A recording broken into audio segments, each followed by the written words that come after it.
There we are. We're here. Sorry about that. So today, what we got going on is the big question. We've got the Sony event.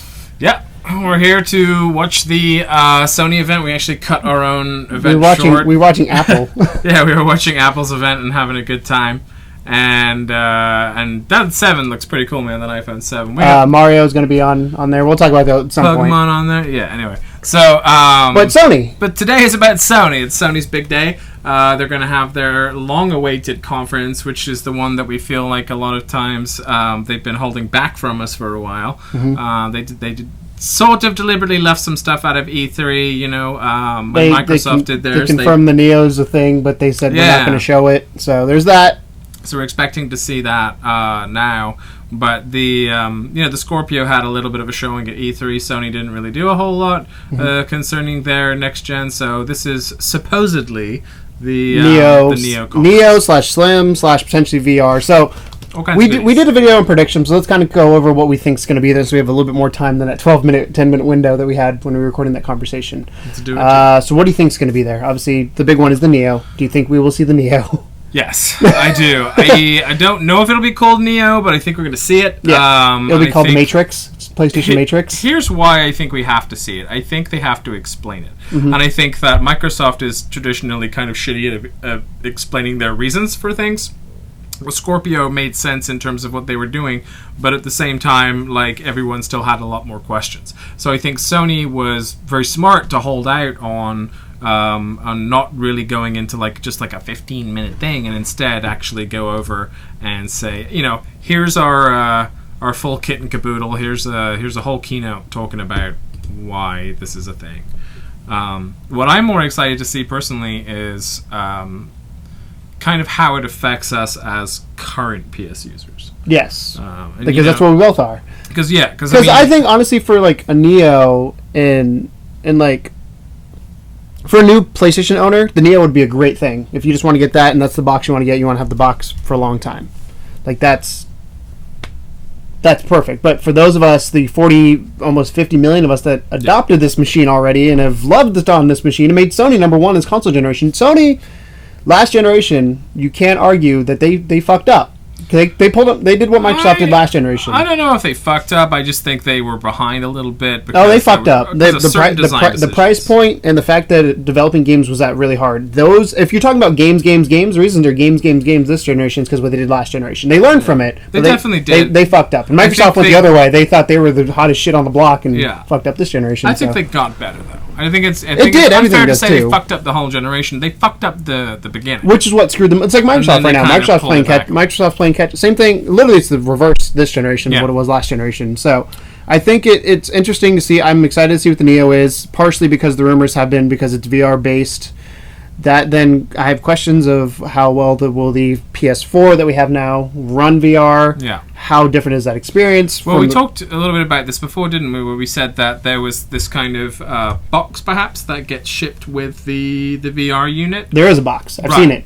Right. I have seen it. This box is supposedly got this big. Some kind of a it's like the size of a Wii graphics card or something in it, which is just helping. It's about the size of the Wii U. Yeah, which is just kind of helping things along a little bit. So the wonder, I guess, is does the new Neo or whatever not require that little box to run VR? And if so, how does that change things? That would be. I mean, it's not a huge deal, but having another box is kind of annoying. Totally, and it is definitely annoying. But at the same time, if it means that we get to do what we want to do and get the experiences we want to get, so to kind of compare it, if that is the reason Neo's coming out is for that, and obviously the higher textures, 4K TV, I think will be something to talk about. But if for VR purposes, if the experience on the Neo and the experience on the PlayStation 4 with that box are the exact same, I don't have a reason to buy a Neo as of right now because I don't have a 4K TV. Because remember, this was rumored PS4K was one of the rumors for the longest time of the code name. So they've got that going on for them. So it'll be if that's the case, I probably won't buy one. If there's something just out of left field that for whatever reason I don't see coming, then I will. It's a Sony event, so I think we can be pretty certain there's going to be one or two surprises. Whether those surprises are involving the Neo or not is going to remain to be seen. But I think Tube and Monkey, you are right. I think we will see a PS4 Slim in there. It's actually been sold already via auction. There's a video from Eurogamer where they those guys are already out there, so we know that's a thing. They'll probably talk about it briefly. I imagine you're going to get the Slim coming out at the current price of the PS4. The PS4 is going to get a price cut, and then I think the Neo is going to be a little bit more expensive. I predict the Slim will be $300. You do? That's my prediction. Is that what no, it's $350 right now, right, for the PS4? I believe. No idea. I would say I'll say $300 for 500 gigs, $350 for a terabyte. I don't think they'll do 2 terabytes for the Slim, but that's what I think they'll do there. And then the Neo, the rumored price is $450 is the base. I want them to do multiple things, so I want to do like a $450, a $500, and a $550. Right. And I don't know what I want. I don't know if I want it to be graphics cards different. Hard drives will be different. I have a feeling it'll be. I don't know if they'll probably approach it in the same way that most companies approach their laptops, in terms of like having one with a certain size graphics card, certain processor, and certain hard drive, and then just maybe different iterations. But I do recall reading somewhere that Sony had decided that this was going to be their kind of very modular, like as if it's to the point where once they create this, then you should be able to swap things out yourself, much like a PC. So it'd be interesting to see how much of that is true. Of that, one thing Microsoft's been calling is beyond generations, and Sony's not really debunked that this is the last console "quote unquote" generation. Yeah. There will be obviously iterations of hardware as it goes along. My big question with something like this is processor, because I was talking to you. I think it was you during the conversation where I would have an issue if they say, here's a plug and play that you got to do with your graphics card. You pop off the side of this thing, you get this graphics card for this much money, you pop the old one out, put the new one in, you're fine. Processor is usually a little trickier than that because things are soldered. Yeah, so processors are a lot harder to upgrade than anything else, so that would be interesting. You'd essentially have to put some new motherboard or logic board inside the machine to do it, so that's not going to be something your average user is going to be able to pull off. So it's a good question to see sort of how they handle that.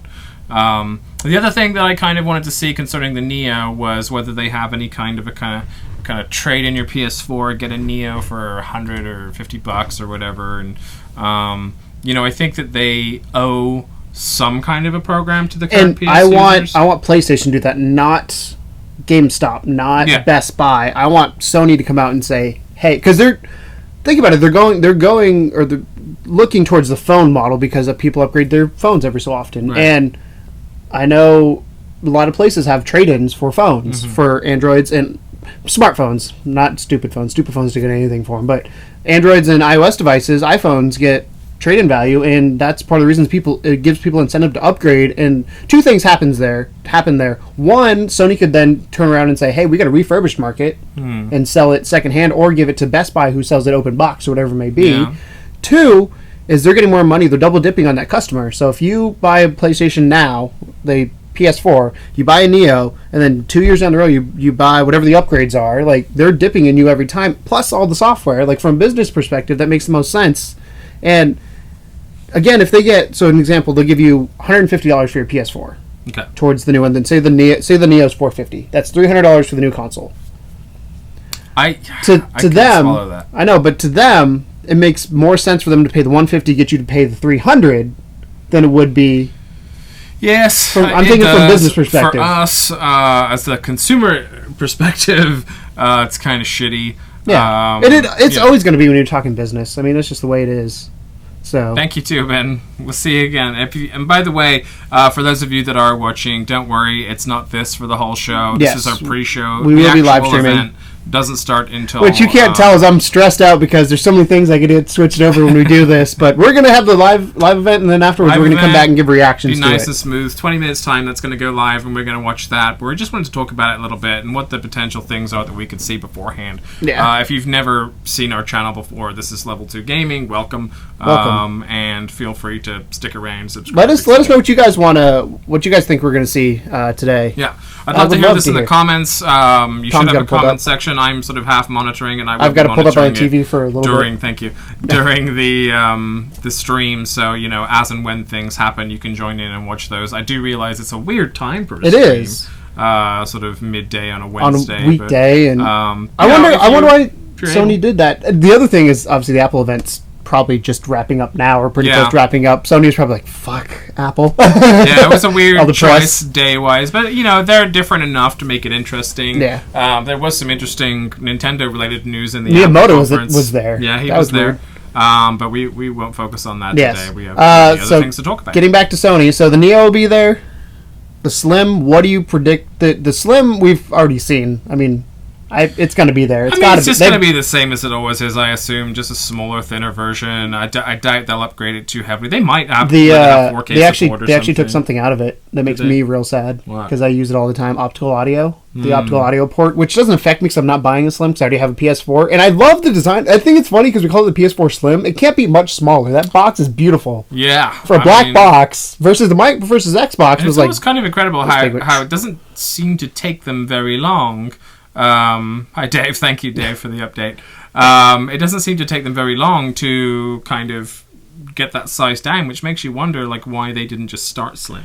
part of it's just technological advances, like Yeah. die shrinks and all that kind of But, stuff. I mean, so it's there's only I been can get for all a year or technical. two, but It's still, it's been 3, almost 4. That's it. Yeah, I got it I'm 2004. an old man. It'll, Yeah. it'll I got it in 2014, mix which was into the one. second year, first or second year it came out. All right. But, So the Slim will be there. Okay. 500 gig hard drive or a terabyte. What do you think? I think both. I think they'll give. Options for They both. have to. Yeah. It'd be dumb if they didn't. It's getting to the point now where Sony is obviously more favorable for the digital market, and that makes sense, judging that they get the sole money from the digital market, and there's no sort of pre-owned, stuff going on, which they don't make any money on at all. So we've already talked about that at length before, but for this particular thing, I think they are going to be looking for people to have larger hard drives, so they have the capability to fill it up with digital games. Yes. I mean, yeah. I buy mostly digital games, as you know, as we've talked about before. Yeah. So I've already upgraded my hard drive to a 2 terabyte for that Yeah, I'm reason. stuck on the 500. I very rarely buy digital games unless they're small, and I will chop and change them as I go. I don't. I keep everything just on manage there. it that way. So It is nice though. So yeah. that's So last thing I think we will almost guarantee to see today is some sort of VR thing. okay. I'm hoping, best case scenario, what I would love for them to do is they have the Star Wars Battlefront experience, they have the Tomb Raider experience, but I want them to come out and say, you have these games will have VR experiences. So Uncharted 4 will have a VR experience. Bound is already confirmed So to VR. tell you what already exists. Yeah, so that you didn't know. it's one of those things where it's, why do I want to buy the $400 headset? Because in my opinion, there's no VR app right now that's a killer, full-priced app that I want to buy. But I think if you're it's a right. bunch of little experiences, if they give you stuff you already own and say, hey, here's a free update, that'll incentivize people to buy VR headsets, then will incentivize developers to make software for the I headset. agree wholeheartedly. So I would love that. I hope that happens. Sony, please. Well, it's kind of interesting that they've started pushing that stuff as much as they have. Where they were talking about the Final Fantasy add-on, Star Wars. Dude, the Star Wars add-on, one, I Bound can't wait. add-on. There's going to be a lot of really interesting experiences mixed into what we already have. And I think that only adds value, like you said. But I do think they need to perhaps come out with some kind of a killer announcement as far as VR is concerned, because even though I think VR has a lot of a lot of steam behind it. It's going to be interesting to see if they can maintain that steam, because we're coming into the final sort of lap here where VR is going to be widely available to every PS4 consumer sometime during mid-October, including ourselves. Thanks again to you guys for making that happen. Yes, that is crazy. But there needs to be more than just a couple 15-minute experiences. As cool as they're going to be, being in a Shark Tank, playing robot golf, whatever it is, there needs to be more. So I hope that perhaps they're going to take this as a final look at VR, in which and be like, here's the absolute killer reason You why you want need it. to pick that up. Bomb dropped, Yeah. I don't know what it would be, but you haven't played VR because No. you've been trying to avoid it at all I'm costs, a which I kind of VR like. virgin. Versus on the other hand, I've dove I'm super excited for VR. If you guys watch anything from us, I am pro VR. I don't think this is the end all be all for VR, but I'm excited for what it can become. Yeah. It's kind of like first generation of anything. I know it's going to have limitations. I know it's not going to be the greatest thing since sliced bread. But when I did that demo in Best Buy of PlayStation VR, I was blown away. Yeah. And that was after the Vive looked better, and there's a noticeable difference. But I also was running it on a $3,000 PC That's true. versus a $400 box. Yeah. So let's talk about a couple other things. We've got a good 15 minutes here before the thing starts. I had a couple thoughts that I wanted to share with you. It's dangerous. Yeah. So there's a couple things that I think we were supposed to hear, such as a tweak to the DualShock controller, perhaps for the Neo model. There's been a leak of that where it's got another light bar. I think that partially has to do with VR, be able to register a little bit better. So that's kind of interesting that they're going to have some of those. The other thing, I wonder if they're going to address the. Have you seen the problem with the sticks on the previous generation VR? Like how the rubber comes off. Yours has that issue. Mine, I've not had an issue. I have it on both of mine. I've noticed. There's a class action lawsuit going out against it. So I think hopefully they'll. I've not had that issue. You're just abusive on your sticks, apparently. I don't think so. I just think the material's shitty. Yeah. The other thing I'm interested to see if they talk about is the 3.0 software right now is in beta. Will they give a release date for that? And when will that be? Because I love I'm running beta software on my PS4. It's got some glitches. It crashed some apps. It's a beta, but having folders, having the ability to search, having that little quick menu is incredible. And it's the minute little details that they've changed that I'm like, this is awesome. Like it's stupid. Again, stupid little things like having folders. I wish I could have a game in multiple folders. But I don't necessarily want them to announce it, but I want them soon to say, hey, this is when it's just releasing. Because it's been updated. They're on beta 3 right now. Yeah, maybe even talk about like what else is coming as far as software updates. Because software updates are underrated as far as... They would add the new features to the boxes. Like, the boxes are already out. You can't change a physical box, but mail it... Well... But there's still a lot of things that they promised at launch that haven't made it into the full iteration yet. So it'd be cool to see if they have any other ideas on the line that they want to share. There's also some underutilized aspects of the PlayStation services right now. I know PlayStation View is doing particularly well. I just saw a commercial for that. Yeah, that was weird. They got a lot of good sort of hype behind that right now. As a good PS Now just launched on PC. That's a big deal. Wireless controller support native. That's kind of what I wanted to get into was PS Now, because PS Now has been around for a while, and it was using that cloud-based service that and I tried it. I was part of the beta for it and played a few games on it and had a good time. It's good. Yeah. It just my issue with it. There's a couple issues. One, I hate the way it's organized. I wish it was like a Netflix, like pay a monthly subscription and own everything versus piecemeal. Yeah, well, they did try that, but the problem with the subscription is too expensive. Yeah, it's expensive. If it was a $10 a month thing, I would probably be a member. Because like I did, so after I played Ratchet & Clank on PS4, I went back and I was like, let me try an old Ratchet & Clank. So I played one of the Ratchet & Clanks on PS Now, and it was a fun experience. It was weird because the controller's slightly different. So I mean the buttons are all the same, but like. It was just they show you like how to do it, and the controller just looks different because that's the game they were using.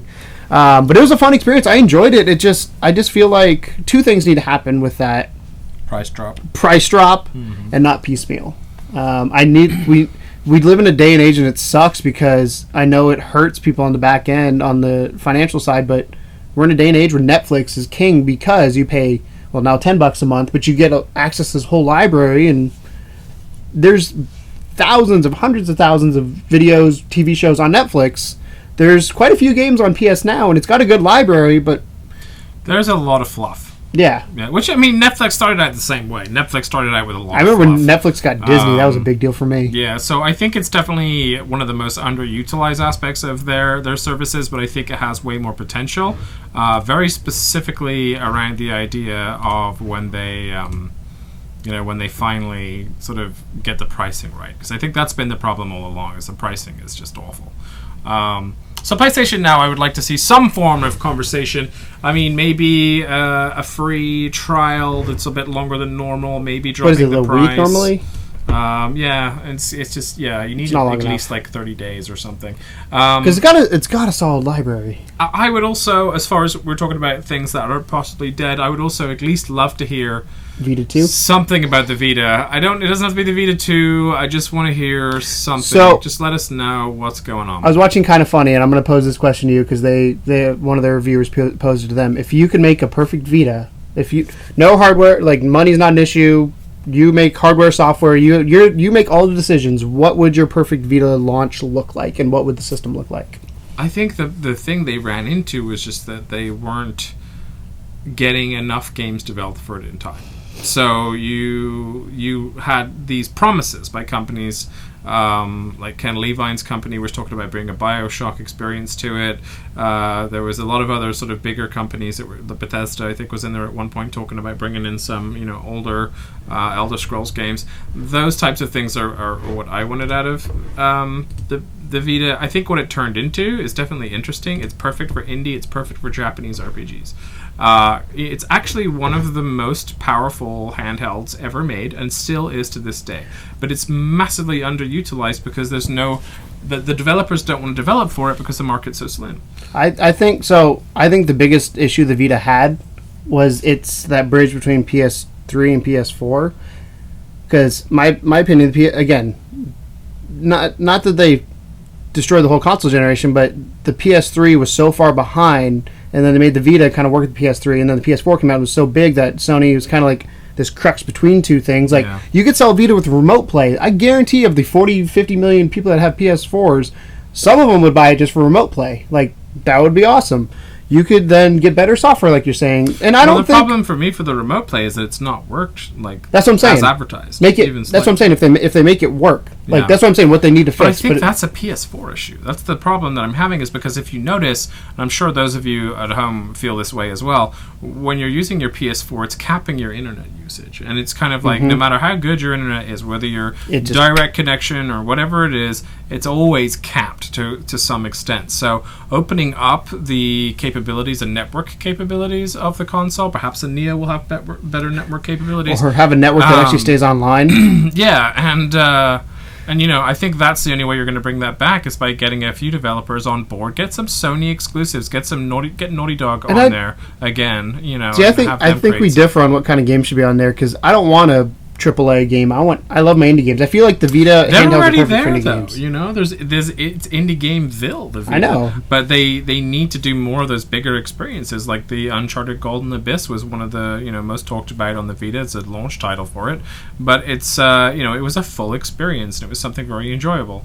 I personally have been playing a lot of the Japanese games on it, obviously, and having some fun with those. There's just there's a lot of potential there, which went to the wayside, and I'd love to see more in that field, or at least for them to sort of talk about it a little bit. So on top of that, let's talk about games. For the last sort of 5 minutes or so here, we have the obvious kind of announcement from Rockstar incoming. It's not confirmed, but it's pretty much confirmed that something's coming. It's like 85% confirmed. And again, we touched on this in something. I can't remember what we were talking about. But basically, I think the reason Rockstar was not at E3 was because of the Orlando situation. There was a scene where they did a shooting in the saloon, was the trailer. They thought it's poor timing, understandably so. So they pulled that. And that's why I feel like the ending of the conference kind of just went... with showing that gameplay again. I mean, it was an incredible game, that game they ended on, but I think that if they would have ended it on Rockstar, then that would have been like, drop the mic, killed everything. Home run. Yeah. But it would be interesting to see if what happens in terms of what Rockstar brings, because a lot of people have obviously been talking about Red Dead, but they haven't actually said that. They've just said it's going to be a game. And GTA, I know, is getting a few DLCs. The rumor for GTA is going to be updated until 2017. Right. So that means a Red Dead, or whatever the next Rockstar game is, we could be Rockstar Ping Pong. We don't know. Yeah. Ping Pong 2. Ping Pong 2. Probably won't come out until next year. Right. They would announce it now, probably no sooner than next year, I would maybe hope even later. Early to spring, summertime. They probably again just because the team works on GTA and is doing updates through spring 2017 is the rumors. What kind of what me has me thinking it'll be holiday. And there's that game that they had talked about releasing a long time ago, the agency, the PS3 exclusive. Yeah, and it's still in development. They never canceled it. Right, so that's another one that you could potentially expect to see is the agency or the agents. I forget which one it was. So that's definitely another potential. I don't think we'll see a GTA. I mean, I would hope to see maybe something cool like Bully 2 or something like really left field. Maybe a couple games announced by Rockstar. But aside from that, what other games do you think we can expect to maybe see more of? I would love to see more of Days Gone, that one at the end of E3, just because that's a Sony exclusive. Obviously, I think it's going to be a lot more Sony exclusive. I'd love to see, has Naughty Dog working on anything right now? The rumor has been Last of Us 2. The big rumors, Last of Us 2. And we didn't hear from E3. I don't expect we would see anything at this conference for that. Yeah, but I would love to see something maybe from them. focus on Days Gone a bit. Or it would be funny if Naughty Dog comes out and says, hey, remember that Crash Bandicoot deal we did? We're actually going to be working on that first. Yeah. How cool would that be if Naughty Dog's like, going back to our roots? Yeah, that would be Even if it's just for one game, I would love that. That's funny because as a developer, they've changed so much. They have, but I love always them. for the better. Yeah. So that's kind of nice. I like my mascots. Well, you know. Use the face of PlayStation. I mean, game-wise, like I said, I picture a lot of VR stuff. I don't see anything really, like, game... I don't think they'll show any more of that God of War? No. I was hoping they were going to show more Gran Turismo Sport, but it just got delayed, so I don't know if they're going to show that. God of War, I don't think, because it's so far out. A lot of it, I think, the E3 is to get the hype train going, and this is going to be... Because they don't want to take focus off of the Neo, the Slim, and potentially VR. Because I think it'll be in that order. The Neo will be the headline of the event. The do you think they'll open with it, or do you think they'll end with it? I think they'll open with PSVR just because that's what they're pushing right now. Right. So I think they'll open with VR. They'll then go into the Neo, and then the Slim will kind of be like, oh, by the way, today or next week or when the iPhone 7 comes out. Good timing, Sony. You can get the PS4 Slim or the PS Slim. I really want to know, Nate, what do you think it's going to be named? The Neo. If you had a shot in the dark, what would you? Well, they made the Morpheus more boring, didn't they? It was interesting that they had one called Morpheus and one called Neo, but then they settled on PSVR. So which makes sense. I mean, PS4K it could be. I think honestly, I think it would be called Play. I think I've told you this, but I think it would be PlayStation. Next generation. But it's it's the last generation. So LG last generation. See, I think it'll be just called PlayStation, and that's it. Like it'll just be called Sony PlayStation, and I would love that because two reasons: one, the marketing is pretty simple on that; the brand's already there, and two, if it is indeed the last console you will be creating, make that stamp and say this is the Sony PlayStation from this DualShock 4 with now until the end of time. I wonder if they need to. I don't think it will be the last console they create. I really don't. But I think maybe they need to allude to the fact that it's going to be slightly modular, more like a hub of some kind. So more like the PlayStation hub, or the Apple TV PlayStation hub. Yeah, like kind of like because they do want it to be a multimedia, and I know that was the downfall of Microsoft, was that they focused too much on multimedia and less on games. But I think Sony's proven they're not going to do that. So I don't know. I would just like to think that there's going to be something kind of neat going on with it, name-wise, that maybe we're not expecting. It's probably stupid. I mean, there are definitely those moments where Sony does not hit the nail on the head. So, like it's the Vita. Yeah, I mean, the Vita was a cool name though. Yeah, that's true. It wasn't a bad name. It just was bad machine. Was not taken advantage of by any means. Imagine using the Vita as a secondary controller. Again, I think it has to pair more with PS4. You can do that. You can, but not very well. That's what I'm saying. Yeah. That's what I'm saying. That's where I'm saying it's caught in between the two things. Yeah. It's caught between PS3 because it doesn't have the two sticks. There has to be... two triggers. Sorry, two triggers, not sticks. Yeah, there has to be a way to sort of fill it out more, but yeah, I don't know. We'll see. I guess. They're gonna get started for the thing here soon. Do we want to head over to the conference? Conference is going to be starting here in a few minutes. They have the standby for PlayStation meeting work up, I'm sure, with some fancy rave music and some stills and whatnot.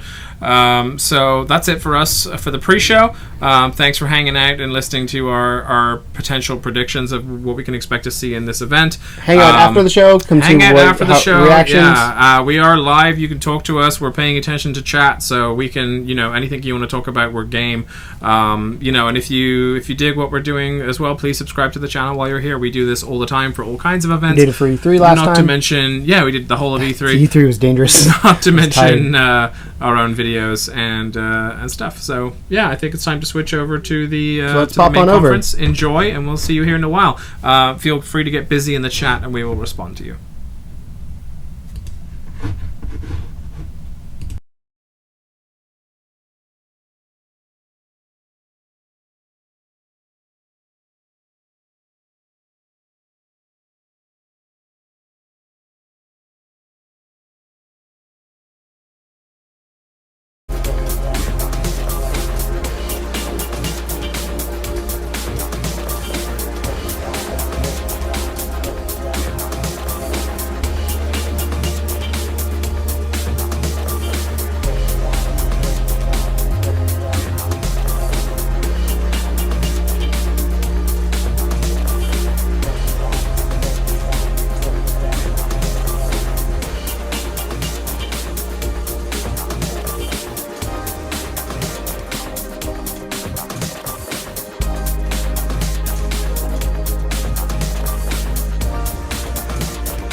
Please welcome to the stage Andrew House.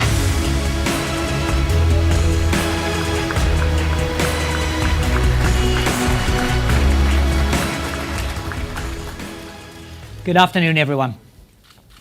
3.5 years ago, on a stage much like this, we presented our vision for the future of gaming and interactive entertainment.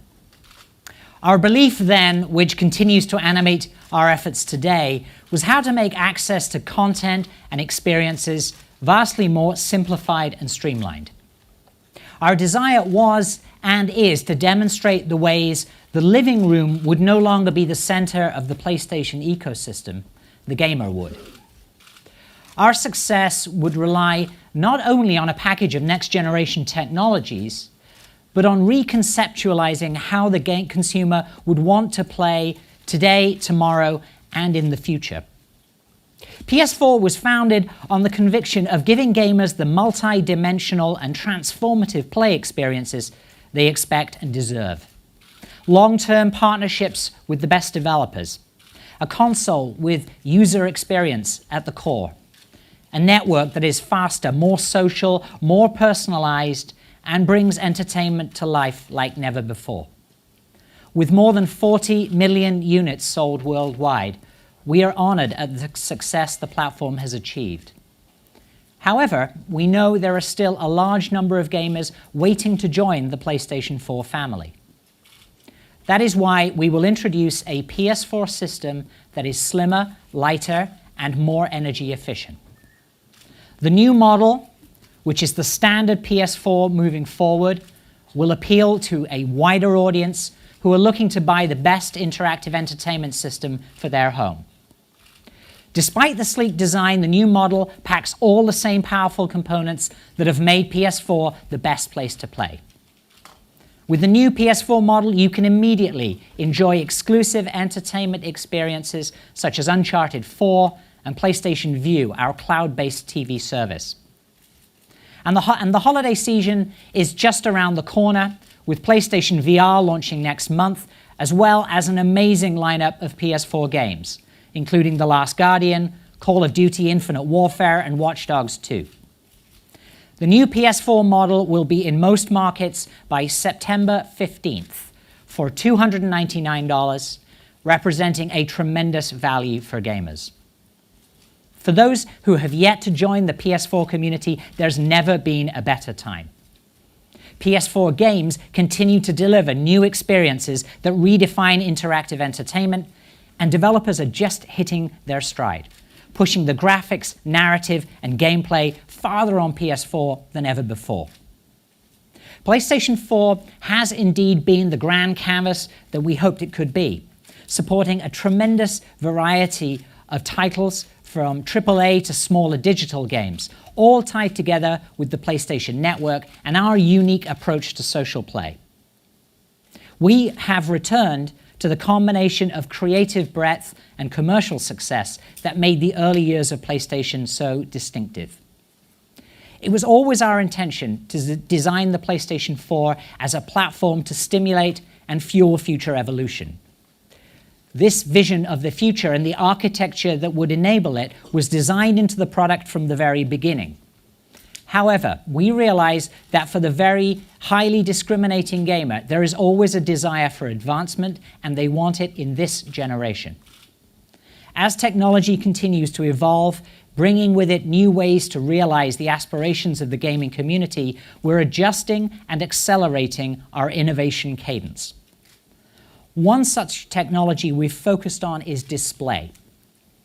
Display technology offers so much potential if there is content to leverage what's now possible regarding visual acuity, precision, and high-resolution imagery. With PlayStation 4, we're pretty much maxing out what 1080 TVs can do with most games. Gamers and developers alike are always hunting for ways to heighten their gameplay experiences, which is why we're excited about 4K and high dynamic range, or HDR. 4K can deliver a level of detail and visual precision that's unprecedented.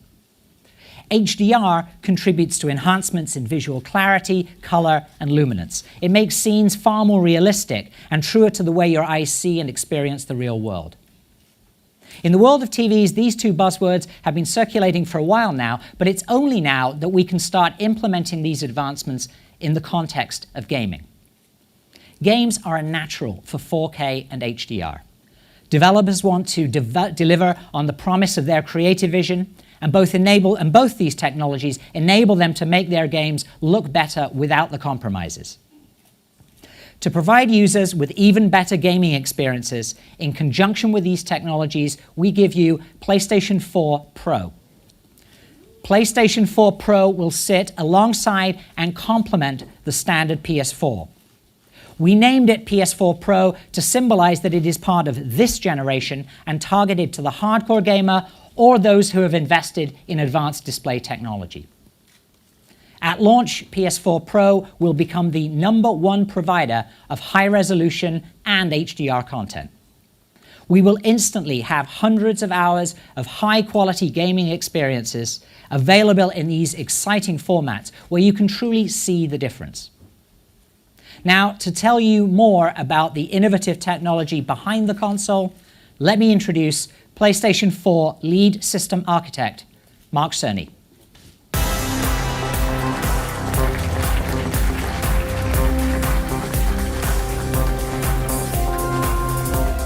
Thank you, Andy. When designing PlayStation 4, we had a vision of what gaming could become and created the necessary hardware to support it. We wanted a breadth of titles from AAA to indie, and so we made sure that PS4 was easy for developers to use. We believed in creating a frictionless experience for the gamer, and so we made sure to equip PS4 with a hard drive to shorten load times, as well as the required support for suspending and quickly resuming games, and playing as you download them. With that hardware as a foundation, we were able to realize our vision. And as a result, a vibrant gaming community has grown around the console.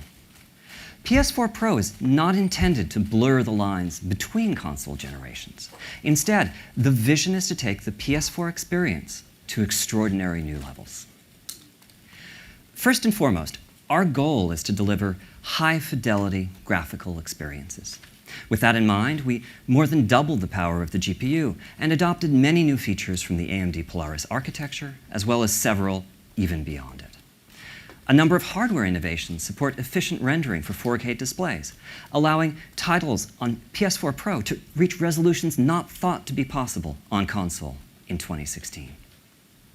For those gamers and developers who put a premium on achieving the smoothest frame rate possible, we're boosting the clock rate of the CPU. We understand that continuity of experience is important to the PlayStation community.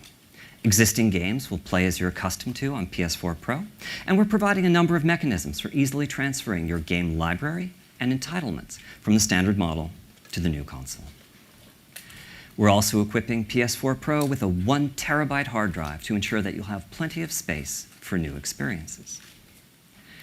The result of all these improvements is a console that provides unparalleled experiences for the 4K TV owner, and truly excellent enhancements for those using HD TVs as well. We'll give you a detailed look at those aspects of PS4 Pro today, as well as show how transformative high dynamic range is for gaming content, and what the new console offers for VR. 4K TV sets deliver an unprecedented level of detail. Today, we have as an industry been supporting 720p and 1080p HD TVs with 1 or 2 million pixels. 4K TVs provide a staggering 8 million pixels of display resolution. The achievable visual depth and detail are extraordinary. Brute force rendering techniques can, of course, be used to support these displays, but they have unfortunate consequences for console cost and form factor. So, with PS4 Pro, our strategy has instead been to foster streamlined rendering techniques that can take advantage of custom hardware. When coupled with best-of-breed temporal and spatial anti-aliasing algorithms, the results can be astonishing. The titles I'm about to show you are impressively close to realizing the complete potential of 4K displays. These scenes were recorded in real time from PS Pro hardware and are playing back in the theater on a 4K projector. For those of you watching this from home, after the show, we'll be making the footage available in 4K on video on demand so that you'll be able to better appreciate the quality of the imagery we are showing today. These first images are from Marvel's Spider-Man game, developed by Insomniac and announced at E3 this year.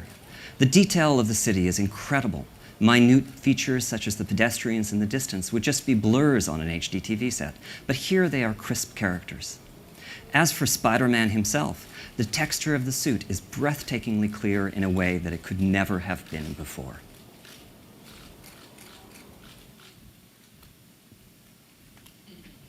Here is For Honor from Ubisoft, running on the new console. What we look for in games, the intensity and authenticity of experience, has never been more apparent. What you may find surprising is that the models and textures being used here, whether they be for the environment or for these two historic warriors, are in fact the exact same ones that were created for the standard PS4. The difference is in the high rendering resolution that PS4 Pro can support. It is simply transformative.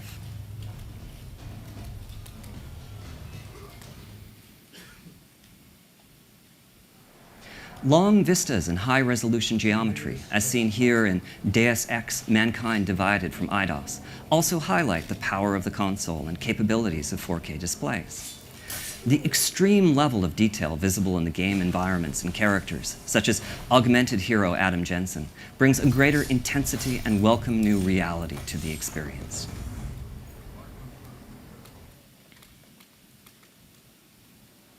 That sense of reality can also heighten the level of emotional immersion, here bringing us closer to Lara Croft's unique combination of toughness and vulnerability.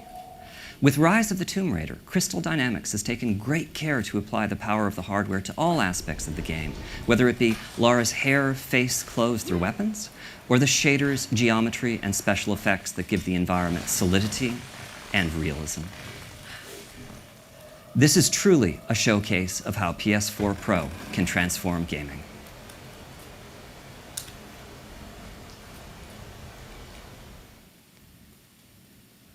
Next up are some scenes from Watch Dogs 2.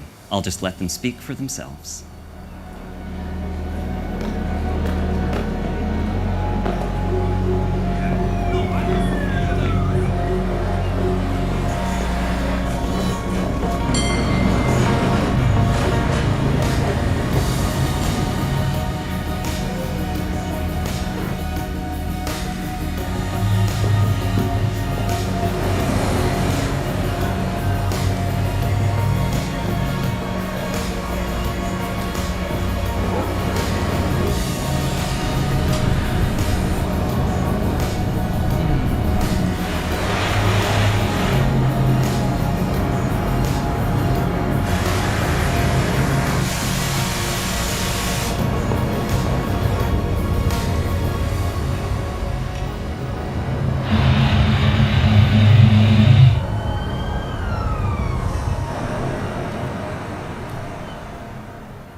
Finally, I'd like to show you some environments from Killing Floor 2. We know that diversity of gaming experiences is key to the appeal of PlayStation. Consequently, we've kept the simple programming model of PS4 intact, allowing smaller teams such as Tripwire to bring their titles to PS4 Pro and the new world of high-resolution displays. High dynamic range, or HDR for short, is without a doubt the most exciting advance in TV technology in the last decade. The world in which we live has an enormous range of luminosity, from dark nights to brilliant skies. Human vision has evolved to make the most of it, as well as to perceive a very broad range of colors. Unfortunately, the display devices that almost all of us use today, I'll just call them conventional TVs, fail pretty dramatically at representing this range of luminosity, and also can display only a fraction of the colors that the eye can see. HDR TVs do much, much better. Now for me, the really exciting part of this is that although games need to use different algorithms when rendering for HDR displays, typically involving deeper MRTs and tweaked tone mapping, supporting HDR does not require radical increases in processing power like 4K does. It's mostly a matter of connecting an HDR-capable device, such as PS4 Pro, to an HDR-capable display. To give you a feeling for the HDR difference, here's a picture of a San Francisco sunset. This is actually being shown to you using HDR TVs, but we are restricting the image quality to roughly what a conventional display can represent. Looks pretty, doesn't it? But here it is instead, using the full power of HDR. The difference is amazing. HDR is very new technology. Standards are still in flux, and the game creators are definitely still figuring out how to best take advantage of the displays. We will not expect all developers to initially support HDR on PS4 Pro, but for those that do, well, let me just give you a glimpse or two.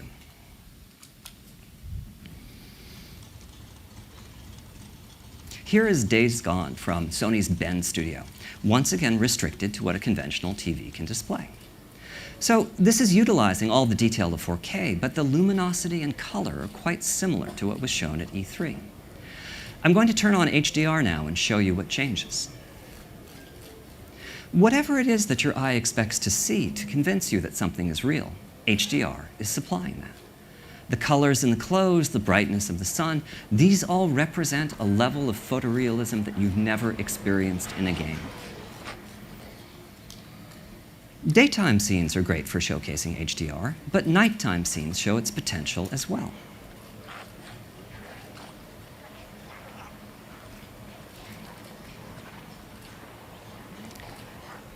Here, the Freaker Horde has come out to feed. Luckily, crafting is a big part of Days Gone, and Deacon has managed to assemble a few Molotov cocktails.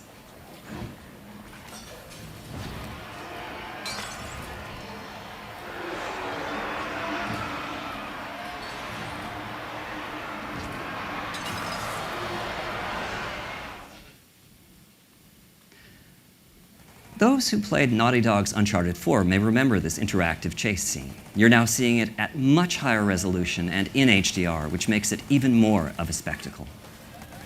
Part of why image quality improves so much with HDR is that it's possible to have key areas of the screen, such as these explosions, that are dozens of times brighter than what a conventional TV can display.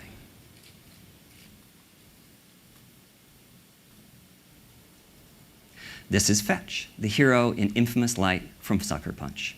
Fetch is a superhero who can harness the power of neon lights. If you think that sounds like something that would show off HDR well, you'd be right.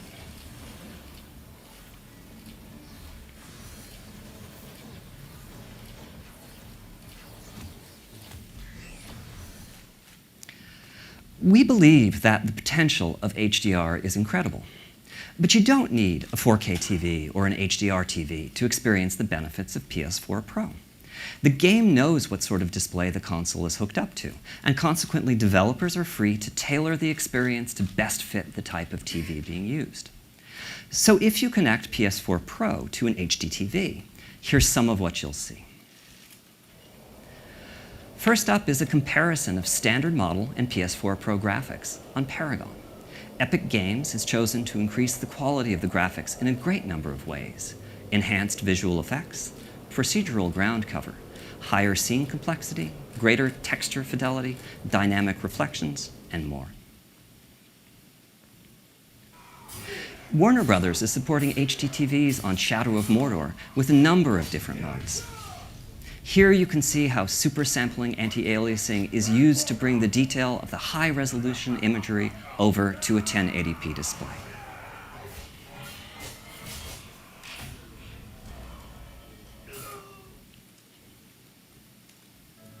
This is For Honor from Ubisoft again, this time playing on an HD TV. You can see how the extra power of the new console is used to boost the visual density of the scenes, and also to bring much of the impressive richness of the 4K graphics over to lower resolution displays. So you may have noticed that several of these titles, including Paragon, Infamous First Light, and Shadow of Mordor, are titles that have already been released. That's another aspect of the PS4 Pro experience. A number of games that you already own may have been patched to play better on the console. We're referring to this upgrading of your library as forward compatibility. Patches for over a half dozen first-party titles are in the works, as well as quite a few from our third-party partners. Finally, I'd like to show you how PS4 Pro works with a PSVR headset.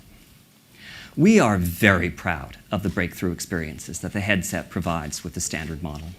With PS4 Pro, the developers can choose to increase the crispness of the VR scenes, make special effects richer, or to offer higher frame rates, making your VR experiences even more immersive. For Farpoint, Impulse Gear chose to focus on the detail and reality of the scenes. They have roughly doubled the rendered pixel count from that of the standard model, allowing them to breathe further life into their virtual universe.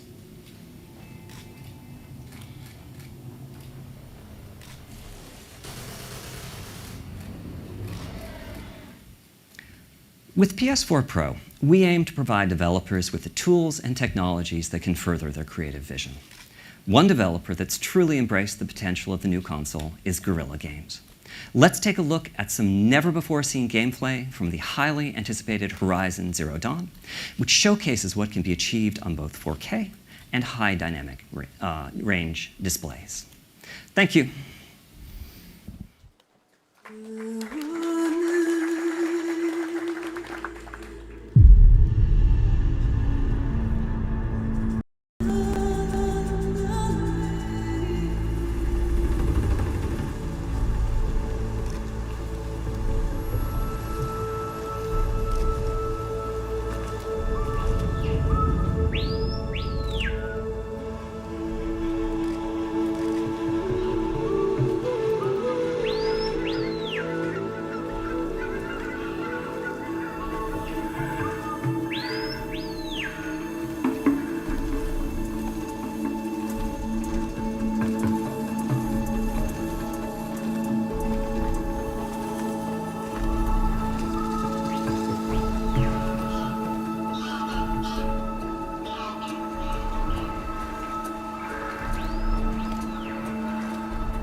Thanks very much, Mark, and thank you, Guerrilla Games. PS4 Pro will bring about a transformation in the way that gamers experience their favorite titles. At the same time, we're working hard to ensure that PS4 remains a single, unified community. The same discs and downloads will run on both the standard model and PS4 Pro. But they will play in multiple ways. In addition to support for the standard model, we're asking our publishing and development partners to consider how they can best support PS4 Pro on 4K TVs and also on HD TVs with each and every title. One great example of this transformation will be with the launch of Call of Duty. To share with you how Call of Duty is driving the new level of gaming experience on PS4 Pro, please welcome Activision CTO Andy Hendrickson.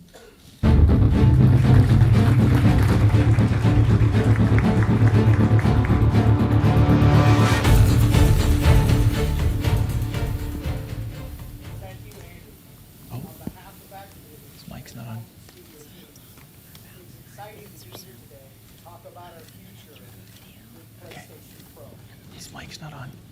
Sorry? His mic's not on. Yeah.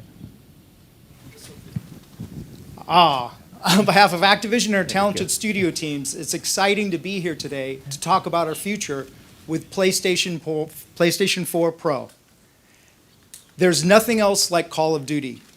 The immersion, that visceral feeling that you are starring in your own epic action experience.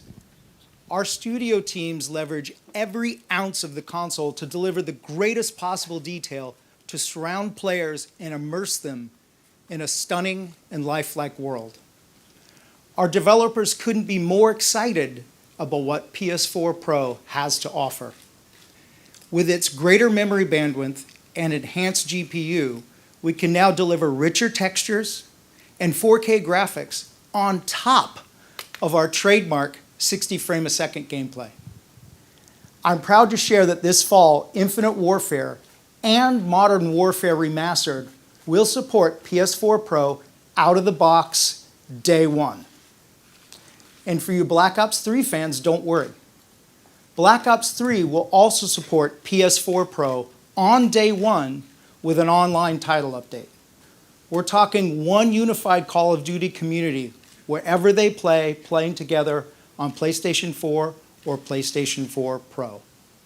So let's take a look. This clip is from a mission called Operation Dark Quarry.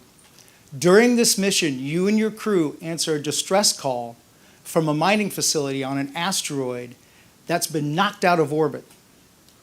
It's a harsh environment. Because of its proximity to the sun, getting caught outside could be deadly. This is Call of Duty Infinite Warfare on PlayStation 4 Pro.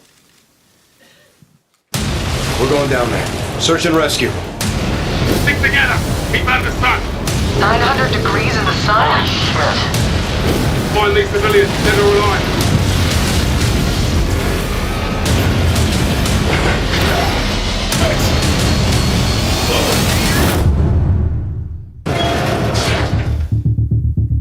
Looks like a quake hit or something. It'll take more than that to knock this place out of orbit. Everyone spread out. Let's see what we can find.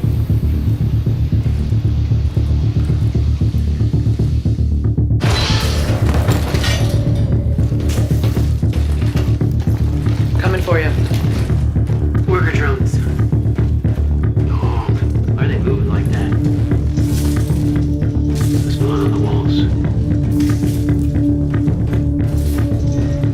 Got a dead civilian here. Another one? Looks like his neck is broken.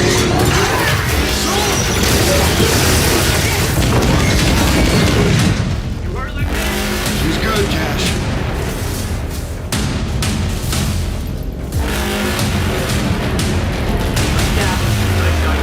Drones must be tied to the power. Something live!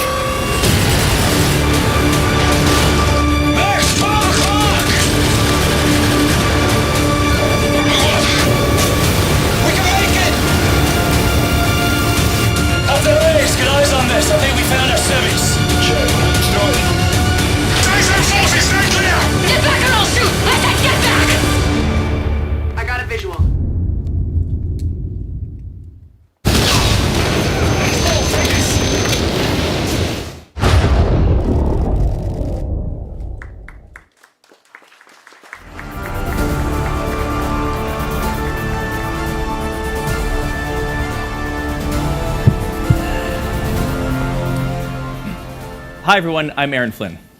Across EA right now, developers are combining the power of Frostbite with the power of PS4 Pro to bring even more amazing visuals and gameplay to our players. This year, both FIFA 17 and Battlefield 1 will support the new console. And early next year, we'll be bringing Mass Effect Andromeda to PS4 Pro. Yeah, thanks. Mass Effect Andromeda is going to take you to a whole new galaxy, and playing that experience on PS4 Pro is going to be incredible. You'll be totally immersed in Andromeda, discovering all new alien worlds brought to life with sharper graphics and high dynamic range lighting. We're also able to create more lifelike characters, which will continue to allow you to experience the best stories you can play. Let's take a peek at how Mass Effect Andromeda looks and plays on PlayStation 4 Pro. Here we find Ryder and his companions deep in an unexplored level of the game. Please enjoy.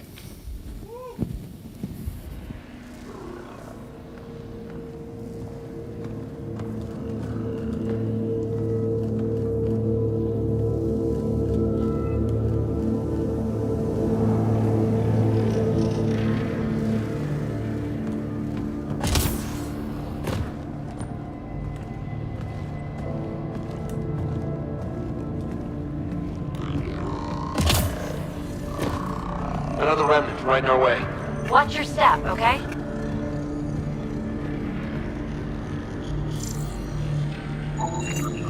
No sunlight, no water. They should all be dead. The source of the system lockdown may yield more information. We appear to be close.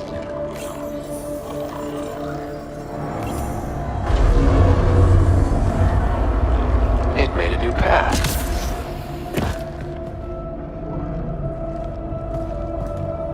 More remnant. Remember, they don't turn nasty unless you get too close.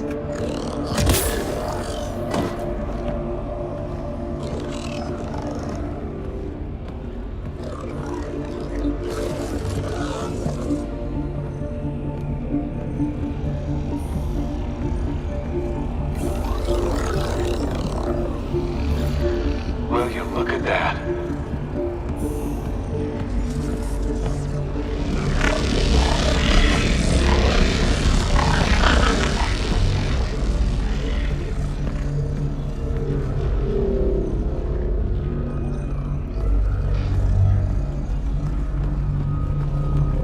Feel that? This whole platform's resonating with something. We must be close.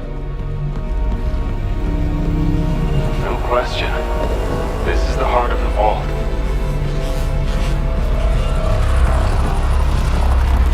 All conduits converge here, Pathfinder. That must be the lockdown console.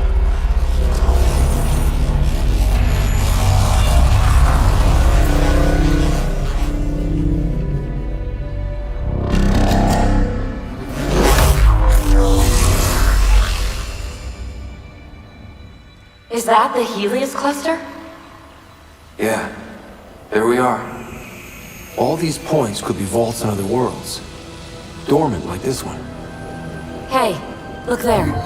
The whole place is lighting up. Power readings are off the chart. Really off the chart. But if it's back online, we should be good.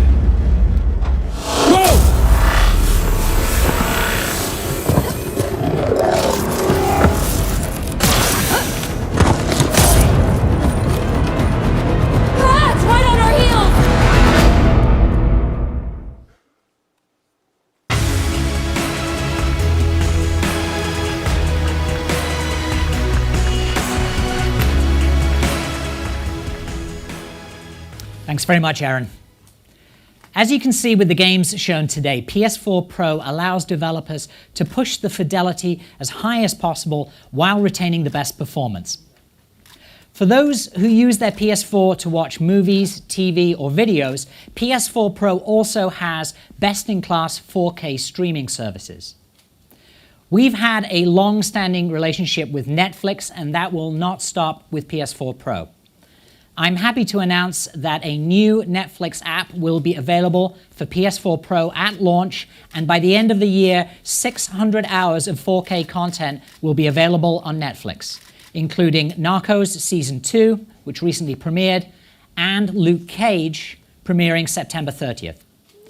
Both of these titles will support 4K and HDR.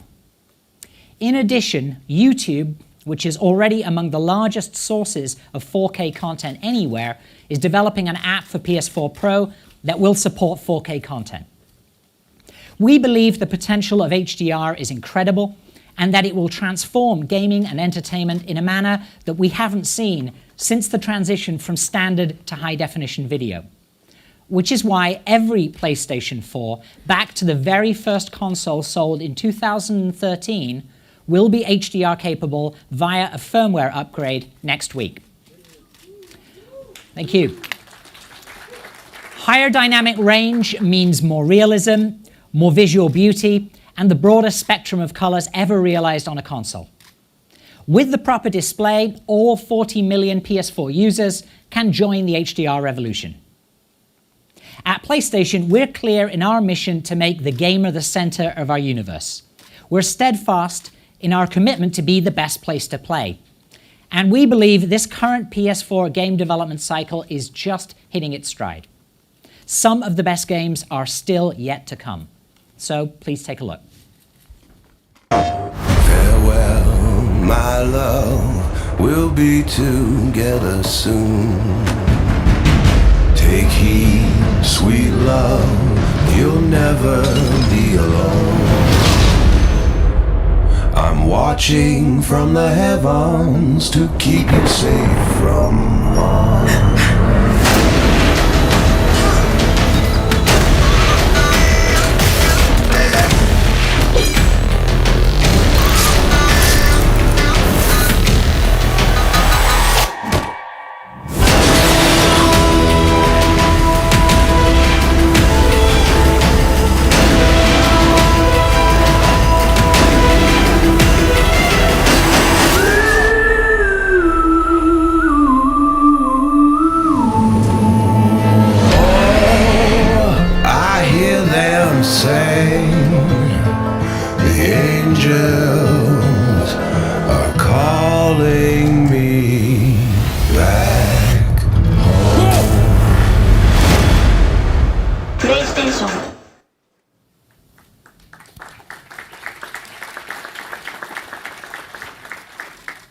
Our vision is to present a clear choice to the gamer.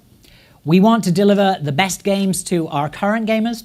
We want to invite new members to join our community. We want to offer an option for those that want to heighten their gaming experience. So tonight, it's my pleasure to introduce to you the new PlayStation 4 lineup.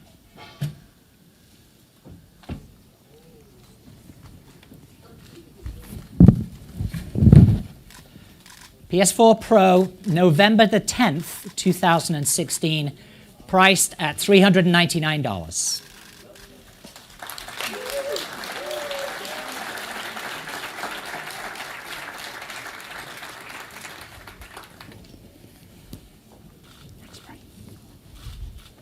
For both PS4 Pro and the new slimmer PS4, the value propositions are clear and the choice ultimately remains with gamers. We invite you to experience PS4 Pro for yourselves next door after the show. Thank you everyone for your time and for joining us today. Thanks very much.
So, Tom. Hey. It just ended. That was quick, wasn't it? I mean, it was just for hardware, so I was expecting it to last a little longer. I need to actually get real quick, pull up the chat here so we can see those our lovely peoples. Welcome to everybody who's joining us in chat, by the way. There's quite a few of you, so welcome. What did you guys think in chat? What did you think of the name? Let's start with the name, because PlayStation or PS4 Pro, not even PlayStation 4 Pro, PS4 Pro. I liked it. Thoughts? Very aptly, as you mentioned. Yeah, obviously, and I think I know that Scorpio is still technically kind of like a weird, cooler name, not real name, but I think that PS4 Pro is elegant enough. I think it's a passable name. I was hoping they weren't going to give it a silly name. We talked about how they went from like Morpheus and Neo to some different ones, and I think it was a good choice. You good with that one? Happy with that one? Hold on. Yeah. I'm getting everything set up here. Sorry. It's okay. I was pulling the chat back up. You can just pay attention to me while Keegan does things. Yeah, but no, it was a decent name, and it made sense for what it is. The other thing I think they did well that Microsoft didn't do well was they gave it a name. Project Scorpio is still Project Scorpio. The Kinect was Project Natal. Not only did they give it a name, they gave it a release date. Dude, that's what surprised me, I think, more than anything, because during our conversation, that went up earlier this week, yesterday, dude, Monday, today's Wednesday. Today's Wednesday, on Monday. One of these days. We talked about when it was going to come out, and it kind of I don't know, I was surprised. I was skeptical that it was going to be this year, so I'm happy that they are going to do it for this year. They're clearly aiming for the kind of the holiday market on it, which is interesting. It looks like some of the chat we have going on seems to be a little underwhelmed. David's a little underwhelmed by it. Fox says, I like it better than the PS4 Neo. He likes the name better. PS4 okay, Pro. Cool. I told you when we saw it, first of all, the fact that we saw it was cool. Like, that props to Sony for doing that. Especially, I mean, it obviously makes sense because it's coming out in November. But the first thing I said to you was, it looks like a PS2, just put another slot on it. Yeah, like that's what it looked like. They added another 1 terabyte. Terabyte's good. 1 terabyte, which is good. You would expect it for a Pro model to have more, maybe, but terabyte's not bad. I mean, it's double. But think of 4K footage in games and how big they're going to be. That's true. Yeah, I mean, if you're downloading those games and they're going to be 4K compatible, then potentially but cloud computing, larger games. So. Not really, but no, the price was $399, which kind of surprised me. I've always said $450, $500 was $399 was. I don't think they could have done it more than that, and I think that's. I don't want to say it's a fair. I mean, it is a fair price. It's like I said, as long as there's something out there where they allow you to trade in your, your PS4 potentially, to get a significant discount off of the Pro model, then I think that would be okay. My current kind of concern with it is that for me, I'm not paying $400 for that new. Currently owning a PS4. Corrupted said basically a revamped price from a few years ago, which makes sense. Yeah. The hardest part. So the one model slimmer and the Pro has more robust hardware. Yes, the new PS4, which is what they're calling it, is the PS4 Slim. Has 1 terabyte hard drive and has no optical port. Yeah, they didn't call it the Slim though, did they? No, they just called it PS4. It's replacing PS4. It's just a slimmer version. Yes. Bit souped up and rounded. Yeah. And I kind of like the angular design first, but when it comes to I'm going to call it the Neo, the PS4 Pro. The biggest concern and issue I have with it right now is, I've told you this, but 4K is coming. It's not here yet, and 4K I get they're preparing themselves for it. I just bought a TV when I moved to St. Louis, so that was 5 years ago. I have unless that TV shits itself. Like, maybe my bedroom will get a new TV soon, and then my big TV will go in my bedroom. But both my TV, like, I bought a TV when I went to college in 2009. Still works fine. I bought a TV when I moved to St. Louis to get a bigger TV instead of 26-inch TV. So like, people don't buy TVs often. Yeah, I think it's fair to say. And I think it's a case of like the last TV I bought was the one in front of us, which is it's a 3D TV. It's HD. How did that go for you? With 3D? I like the 3D personally. I don't use it a whole lot, but it's cool. But it's not 4K, and it'll be a while until 4K is, I would say, cheap enough for me to warrant buying another bigger TV to put down here. Yeah. So it's kind of interesting that they put a lot of eggs in the 4K basket, didn't they? Especially considering that they talked about HDR a lot more, and then, you know, when everyone's thinking, well, this thing does HDR and does 4K, they're like, oh, by the way, HDR is going to be available to everyone on a PS4 firmware, you know, with the firmware update. So they're going to firmware update the older consoles all the way back to the first release, which if you have an HDR TV is cool. They didn't, and that's an awesome little give me. That's like you know, I wasn't expecting them to do that. Yeah, so I'll be honest, I thought they were going to kept it on the Pro version. So 1080 is still a standard. I agree. Remember, Sony sells 4. I get it from business perspective, but I still don't think it was a smart move. I don't say smart move because it is a smart move for the future. But right now, it's forward thinking, and it's too almost. soon. We commented on it, you know, after having sort of just kind of half watched Apple's keynote before this one, how this looked a lot like an Apple keynote. The way that they were focusing on some key features and kind of harping on about certain maybe. Even the little icon things of the keynote, like of the presentation, like there was a lot of they learned a lot from an Apple keynote in this, and you know, nothing wrong with that, but it just the way that it laid out was a little weird for Sony, who doesn't traditionally do things that way. I do have to admit, sorry about the sound issues initially. We figured out the syncing issues, but I missed the first part when they were announcing all the things going on, so I went back and looked at it. And again, if you're somebody right now, this console thing's for two people. One, the guy who just wants the highest end thing possible. Yeah. If that's going to buy a 4K TV, it's going to... Rich people? Yeah.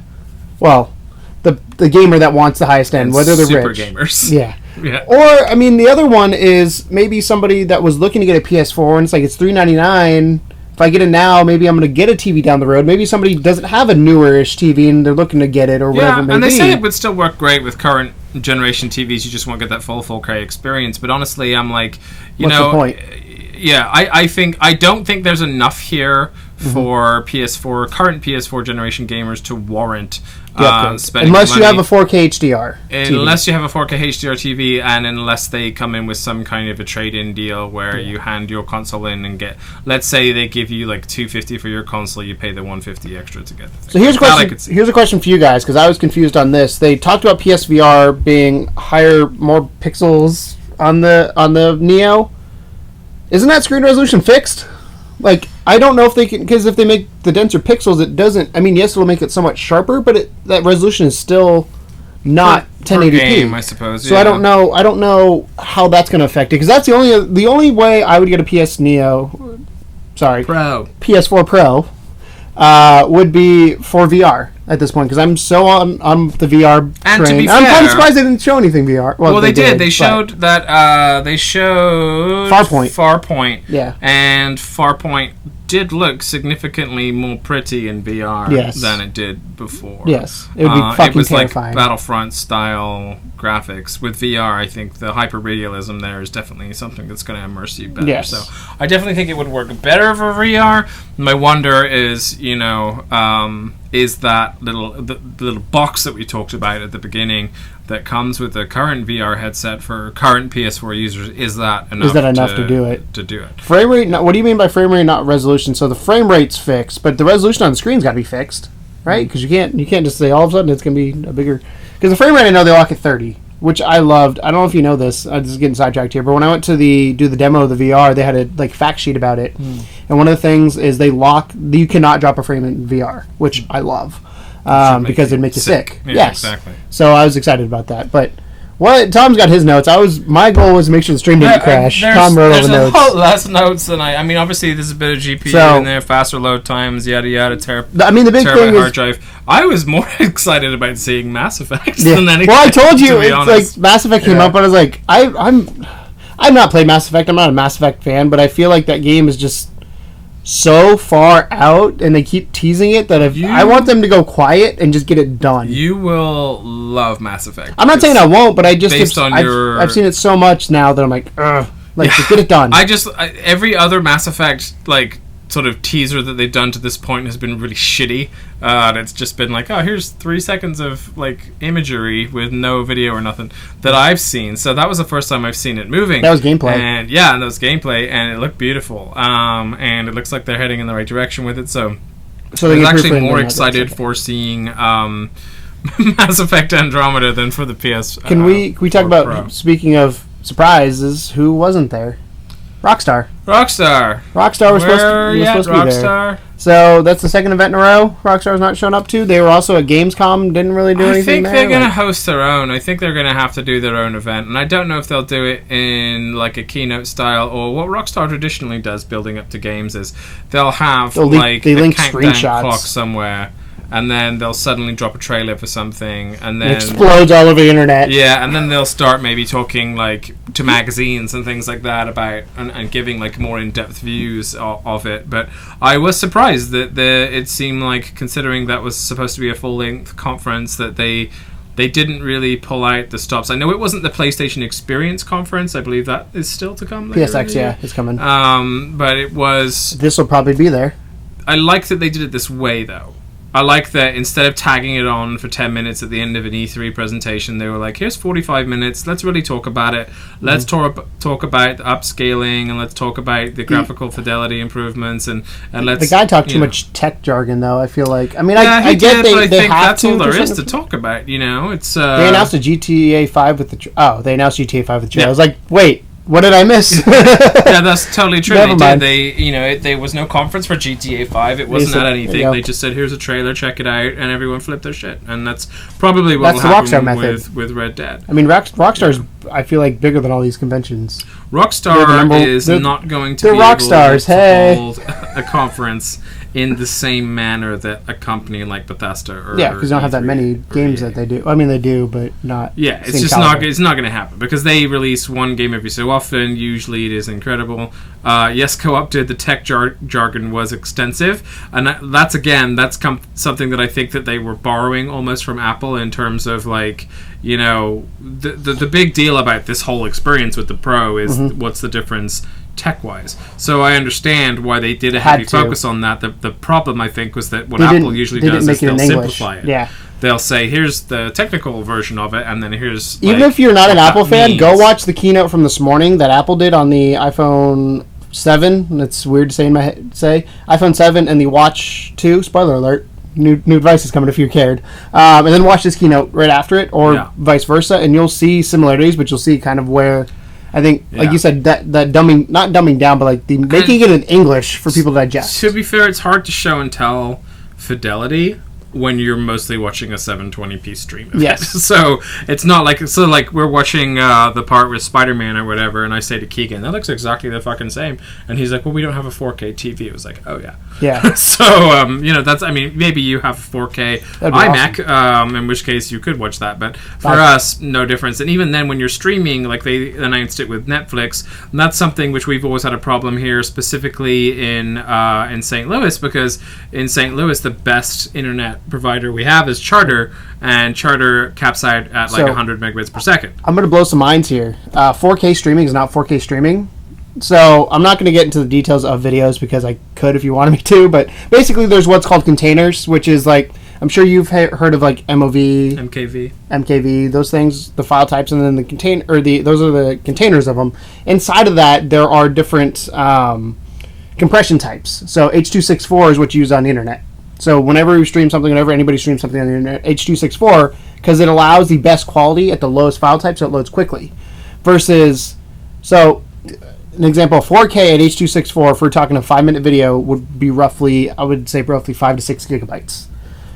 Take that same thing and you do it in ProRes, which is true 1-for-1 4K, would be close to 50 to 60 gigabytes. Right. So 4K streaming at this point, unless the internet can just fucking haul ass. Unless you got Google Fiber. Even then would be tough. Even I mean, you could. Like, you could.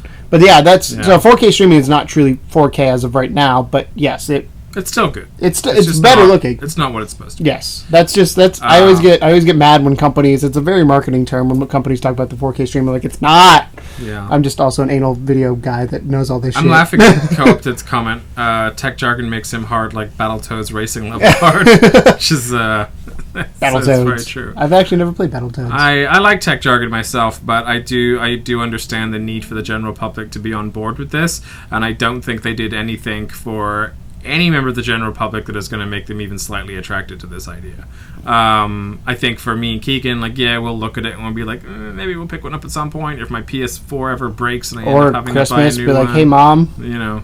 You want to buy me one, Hey, Mommy? Sandy. You want to get me one? I'm going to call her right now. Hey, you want to buy me a new PS4? I definitely don't think it's something that I'm going to rush out and get. How about you guys in the chat? Is it something that you're thinking of picking up, or is it something that you're just kind of going to, you know, maybe just see how it develops, see whether it is a true difference? Yeah. I personally, unless we get donated one, I don't think we need one. Yeah, honestly, until we get a 4K TV. Yeah, until we get a 4K And that's TV. not anytime soon. Let's talk about that date, though. November 10th. Well, I was going to talk real quick before we go on to the date.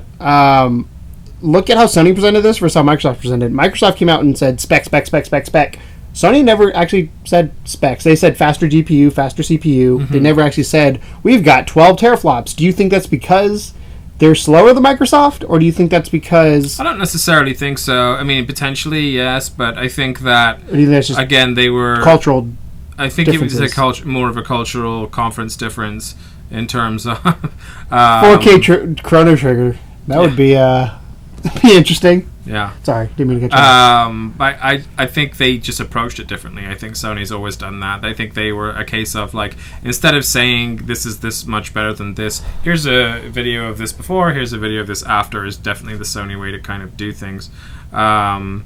As far as having both new models having 1 terabyte drives, I'm not. I believe they. I will double check on the. So. I will double check, but I believe Keegan can check on do. that. So you keep talking. I'm going to check that. So yeah, considering the date November 10th is an interesting choice. I think definitely getting it out this year. We were surprised by that. Very. Like we said at the beginning, but November 10th, obviously closer to Christmas time. There are usually traditionally a lot of heavy releases around that time. I think if I'm not mistaken, Final Fantasy 15 is coming out sometime that month as well, maybe towards the end of that month, potentially towards the beginning, I can't remember, but it's going to be kind of a nice integration if you did pick up the PS4 Pro and you got Final Fantasy around the same time. I think you would instantly get a really big kind of kick out of those graphics. But you can invest in the Slim PS4, which begins shipping on September 15th. Inside, the console is virtually identical to the current PS4 with the same ports, capabilities, and 500 gigabyte hard drive. So no terabyte hard on the Slim new version. That's what of it the used to be PS4. called, PS4. But you know, you can always change it out yourself. Keegan might even make a tutorial for you guys on that. Sony's used buttons. Use buttons? You have buttons now instead of like the touch. You have buttons. Microsoft did that on their Slim. I prefer that. Those touchy things are. I don't, weird. because I was playing Madden and my fucking dog went past it and brushed her big butt against it and turned my game off. I was real mad at Kirby that day. All right, so so it was a short one, really. Yeah. There isn't a lot to really talk about. We are still excited to get our VR headset on October 13th, thanks to all of our lovely fans, and to dig that with PS4. We're hoping to do a stream that weekend. We will. We'll do a stream that weekend of VR. Get dates. And but I don't think either of us are particularly like gagging at the bit to buy the PS4 Pro right now. That's not to knock Sony. Yeah. 15th and 16th is when we're planning to stream the VR weekend, which would be fun. So that'll. But be fun. it's. I mean, again, it's just. It's weird because we both own it, and again, somebody who may not own it or somebody we're not. I don't consider us. We play a lot of games, but I don't consider us the high-end gamer. No. We don't care as much about we care about how pretty things look to a certain extent, but we don't care about frame rates unless it fucks up the game. Like it takes away from it or for gameplay. Yeah.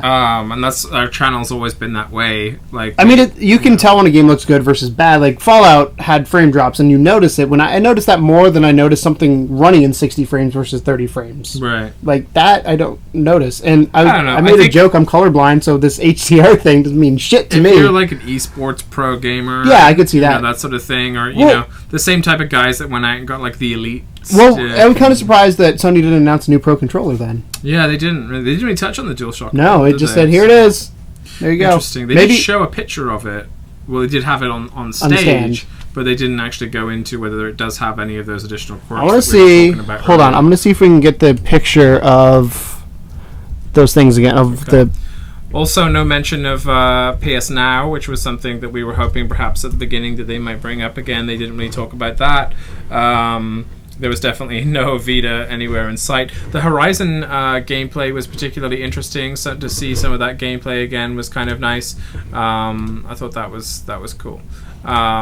But yeah, it was an interesting one. I think it was maybe overshadowed perhaps by Apple's announcement today, because this was a very kind of a low key thing, and whenever Apple announces anything, let alone a new iPhone, then the world's attention is kind of more drawn towards that. So yeah, it's I don't know. What are you working on over there? I'm trying to find. So we can show off what this thing looks like. But there it is. I want to find a higher resolution image of it though, so people can see. Okay. Again, it was up on stage, but I just want to show them. Yeah. So they can get a good look at what this thing looks like. So give me a second. So I'm setting this up here. Keegan's doing some streamy voodoo, so we can hopefully show you a full, nice, high resolution photo of what the. Yeah. I'm gonna change. We're gonna go away for a second, but you're still gonna be able to hear us because I'm gonna change this from starting soon. So there you go. To this. Here's what it looks like. Welcome to behind the scenes, by the way. So that's the PS4 Pro. Yeah.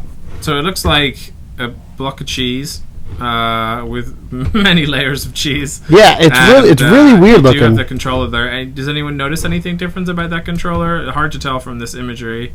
I don't particularly tell anything. Yeah, it doesn't. I can't tell from there. But why is there like the blue? I guess it's the blue light that's supposed to be on top. The blue light's probably just it's on the a hello I'm on light. Yeah, but because that's the disc tray. Well, they can't see where I'm pointing, but the disc tray looks like on the far right hand side. The stand looks a little flimsy. Yeah. Somebody mentioned that in the commentary. I can't remember who it was, but the stand looks a little flimsy. If you're one of those people that puts it on the side, then bully for you. But I always lie my. I assume I could lay this flat because mine goes on my entertainment console. Most entertainment consoles don't go vertically. I mean, it definitely takes up less space on the side. But, I mean, you can see the PS logo is tilted to the side there as well. Yeah, which is we're gonna bring us back. We're back. Hi. How are you? Magic technology. We got it. So yeah, that's that was the Sony Neo, now officially Pro PS4 Pro Slim conference event thing. I don't think we really have much more to say about it, to be honest. At this time, it was short and sweet, and hopefully you guys had a blast. We fixed that audio up pretty quickly for you guys, so hopefully that sorry about that. We do know going forward what to, because I'm gonna pull the curtain back here a little bit. I tried something different, so that way if we had to adjust settings behind the scene, I could. Obviously, it didn't work. I had Plan B already set up, ready to go. We did Plan B, no problem after that. So going forward on all the events, I will just do it that way. We plan on streaming pretty much all the major events from we did E3 last year. It was a lot of fun. Any Sony event, any Microsoft event, I think would be a lot of fun to do. So we love doing these events. It's funny because they're really fun. Because we are nerds and we enjoy geeking out with you guys about the new stuff. We are definitely not set up in the same way as The Verge or IGN. We don't get invitations to these events and get to do live updates and things like that. So we have to do it in our guerrilla style that we do, which is essentially the same setup that we have for recording, combined with swapping out to the stream when we need to. So thank you for everyone that joined. We had about 45 I think at the peak or something. That was crazy. So we appreciate your company. Thank you for everyone that's still hanging out in the chat there. Feel free to stay there and talk about it. If it's your first time here, hit subscribe if you want to see more of these. We do, like I said, we have the E3 events. We have videos released every Monday, Wednesday, Friday, and then we live stream on Sunday evenings. Me and him, this guy. So if you want to see more from us, go ahead and hit subscribe. If you like the Sony conference, if you like us, give this video a thumbs up. Definitely throw a thumbs up on there if you enjoyed it. Is there any final words? Anything else we got? I think we covered pretty much. Covered just about everything. Thank you for your company. And as always, welcome to the second level. Bye, guys.